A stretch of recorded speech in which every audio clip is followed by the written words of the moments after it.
What's up everybody, to all my viewers, subscribers, back from the good old days of Magnum Quest. I guess we can call it version number 1 now. The Giraffe is going to give Magnum Quest 2.0 a look. I've been playing for a couple days now and think I have experience enough to give a first impression. But everyone be prepared, everything is reset, starting a new game. That means if you were loyal for the 2 years they ghosted the player base with no communication or updates, all the progress is gone. So does version 2.0 deserve your invested time again?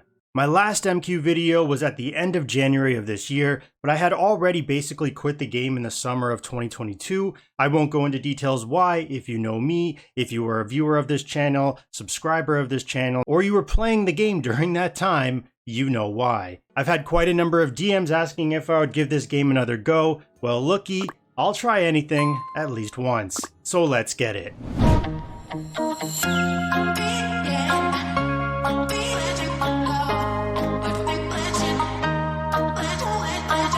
So because I have no idea how this video will be received, I will do my best to keep it short. What I'm going to do is tell and show you 3 essential reasons of what I consider the fundamentals of Magnum Quest, at least for me, with a comparison image or video of then and now.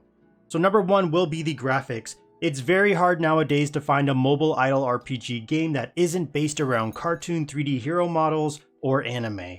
I think outside of Magnum Quest, I didn't really know of any except Raid Shadow Legends. Another reason why I feel the game blew up the way it did, even if it was just for a short period of time, because the Raid community came over with interest. I liked how it had a dark, mature aesthetic, it had jiggle physics, yeah, definitely, and it had visually stunning heroes and decent skill animations. Not the greatest, but they were decent.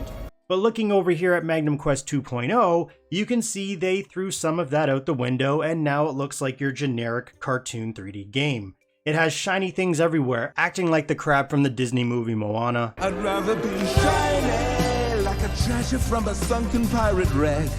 You got shiny things here, shiny things there. It just looks cheap and unappealing. Yes, there's still that feel of the old Magnum Quest in regards to the background, the heroes, etc., but it's lost that sex appeal due to how they visualized all the items in the game, at least for me. Number 2, we have the gacha rates, and I'm probably going to spend most of the time on this one. This is a gacha game after all, first and foremost, meaning you are looking for that adrenaline rush to pull top heroes to add to your lineup. They kept the same pity as MQ1, so every 30 you're guaranteed a legendary hero. However, they added quality tiers to heroes, so like SSR, UR, blah blah blah blah. Why? I have no idea, but probably just copied other games out there with this system thinking it was good, but really it just confuses you, especially if you are a veteran of the game. You're going to be looking at some heroes and being like, really, why is this hero SSR and not hero fodder anymore? What cheeses me here is the rates, they're just terrible, worse than before. They removed the wish list feature that allowed you to choose specific heroes from each faction that you wanted to have a higher chance and replaced it with just the entire faction. They removed dragon summons, which was more expensive but allowed you to target summon a specific hero and looks to be replaced with golden dragon summoning, yet no option to use diamonds. You need to do 300 regular summons just to get 1 currency for here. And not to mention all the hero rates here are the same. Hello? What? Hello? Are you listening, devs? Like, why? No one wants to come here after however long it took to get that 1 summon or money spent, cause don't worry, these are in offers. Oh boy, don't you worry. And then you summon a fodder hero, which by the way has already happened to me. We go here to get the rare faction heroes like Abyss or Divinity. There also seems to be no way to get those rare faction heroes from regular pulls. They aren't listed here, plus there's no friendship summons. It's very off, it's very off-putting. I have done over 800 summons, you can see right here, and have pulled 1 UR quality hero being Cinia. That's it. I got these 2 Kados copies from shards. Number 3 is going to be game mechanics. Besides the graphics, the other reason why I kept engaged with the game is even though it was an idle, there was more stuff to do than the other games I was checking out at the time. It had guild bosses, scramble for resources, but we all know it was just the puppet game mode.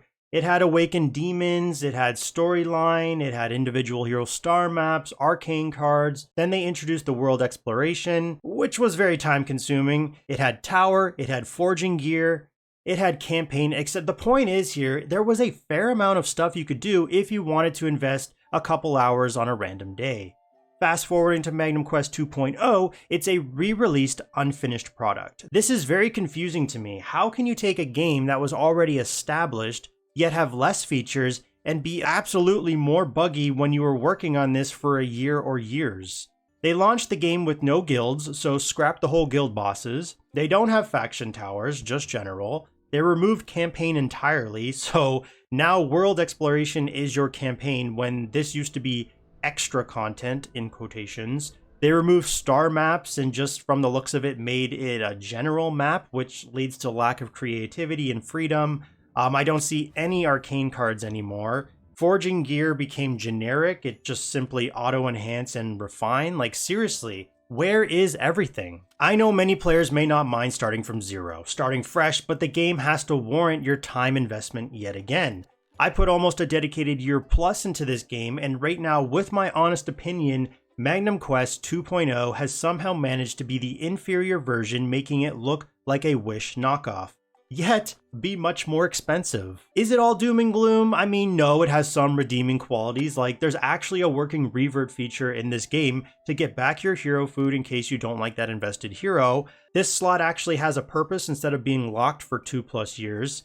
And Xander, my boy Xander, hashtag buff Xander, got an SSR title slapped on him. I still use him as fodder though, so RIP. They also have pets. I mean, are they new pets? I mean, no, they're just mini copies of the awakened demons that are already in the game, so once again, lack of creativity.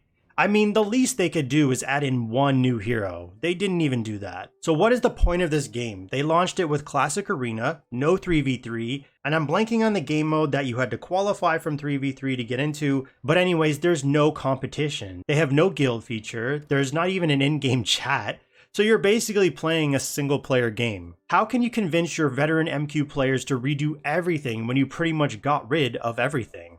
I think it's a statement when everyone who I spoke to that is a returning player and got vouchers equivalent to their money spent in Magnum Quest said they won't be spending anything extra other than simply just using those. Is the game worth your time? I can't tell you this. You're going to do what you want to do. It is nice to see players I used to play with names on the leaderboard again.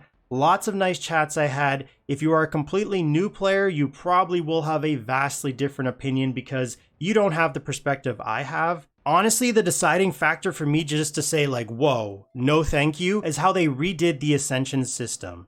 It is so much more expensive. The amount of food you need, holy. If you crunch the numbers by looking at the old Magnum Quest to this one, I mean, oh my god, it is ridiculous. I also can't tell you how many bugs I've encountered so far and translation problems. Like, not only was Ekra changed to the Wild faction from Fortress, but she has 3 different names. I mean, she has Ekra, Ikar, and Ikar just spelled differently.